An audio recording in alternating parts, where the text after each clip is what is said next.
We are learning more about the snowball attack on officers in New York City. The NYPD has released photos of these 4 men who are wanted for the assault.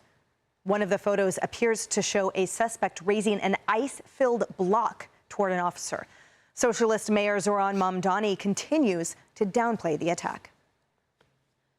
I'm not going to be banning snowball fights or organized snowball fights.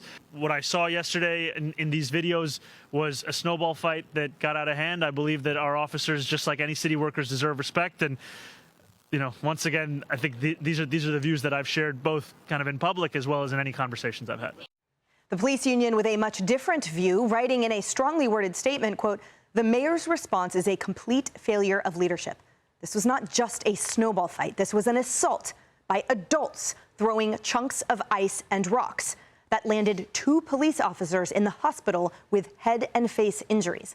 The mayor has sent a disgraceful message to every police officer who serves this city and a dangerous message to every person who might be looking to attack a police officer in the future." Harris. Look, he said that a little under an hour ago. So he's had a couple bites at the apple now. And if that's the best he can do, I think winter is not his thing. Okay? I mean, this season has just not been his thing in the city.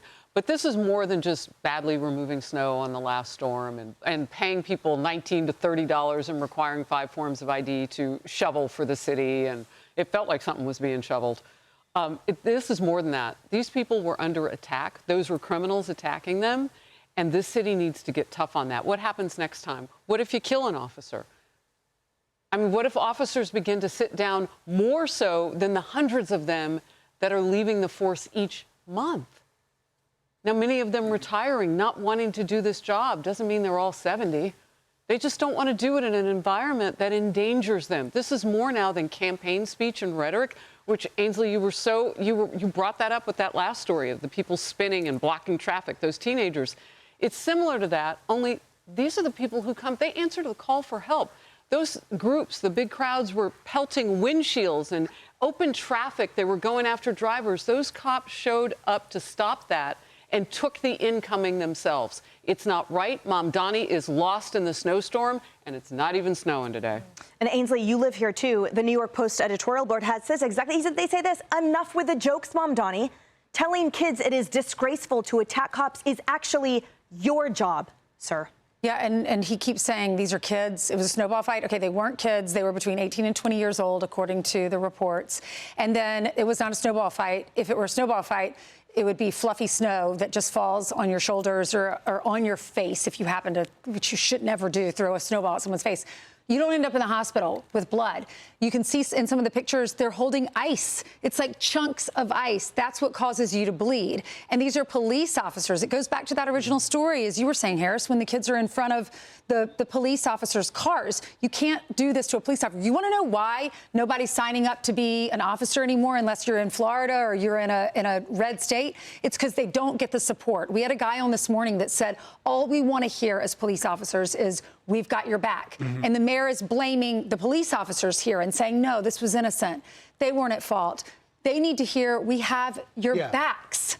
I think just to add to that, if I can, good on Commissioner Tisch, who did put a tweet out as well saying, let me be clear, what happened here was criminal. So you laid that out. But I think also, look, Zohran Mamdani has called the NYPD everything under the sun, from racist to anti-queer, in saying that the NYPD was a danger to public safety. Now, he tried to walk that back on the campaign in last year, saying, no, I apologize for that. But yet his policies haven't changed. He still supports getting rid of the SRG, the Strategic Response Group. What do? They respond to riots. In this case, this was an organized snowball. It was getting big. Police said, wait a minute, we should go out there and, make sure this isn't going to get out of control because you're in a situation with a blizzard. And yet, what's the response of the public who has had this anti-cop rhetoric for years from our now mayor, or New York's now mayor, is to simply attack them. Yeah. Kaylee, language matters. And it reminds me of the peaceful protest with a fire raging behind. So the mayor seeking to downplay, oh, it's just a snowball fight, oh, it's just kids, sort of masks the sentiment that Griff laid out, where we know he's anti-cop, and these cops show up day in and day out and serve him and serve the city. And if he needed help, they would be there. And yet he's trashed them at every every opportunity to do so. As a constituent of his, it is horrifying to see this. That context matters so much because I happened to turn it on local TV during one of his press conferences, and I saw him say, kids will be in school, and hey, when I walk by, you guys could even throw a snowball on me. So, at me, he said, as mayor. So you want to think, oh, maybe he didn't have his facts right, but with the context of his anti-police remarks, it makes this take on a different tone. And presumably he would have gotten the facts of this, seen that someone had lacerations, and answered very differently. I would just say Kathy Hochul had the right response. Our NYPD officers put themselves on the line to protect us every day. It's never acceptable to throw anything at a police officer, full stop. That should have been his answer. It sounds like she's trying to teach him on the job. Every time he gives a news conference, she gives one, and she's just trying to change the language. By the way, the number is 300 every month, NYPD. Local media have been confirming that for quite a while. That's how many officers are leaving. Yeah, we need every single one of them. And in his new budget, he cut the funding for 5,000, bringing 5,000 officers on. I mean, you don't have to check him for his heart rate on this one. He's cold. And I want them to stay here. But you know what? I'm so happy for them leaving. Yes, go to Florida. Go where you are respected and approved by your boss and in a better climate and where you won't get injured walking down the street. God bless them. Some of their hearts are warm for the officers. Some of them are getting bonuses to go to other jurisdictions. Yes, good for them. Hey, everyone. I'm Emily Campagno. Catch me and my co-hosts Harris Faulkner and Kaylee McEnany on Outnumbered every weekday at 12 p.m. Eastern. Or set your DVR. Also, don't forget to subscribe to the Fox News YouTube page for daily highlights.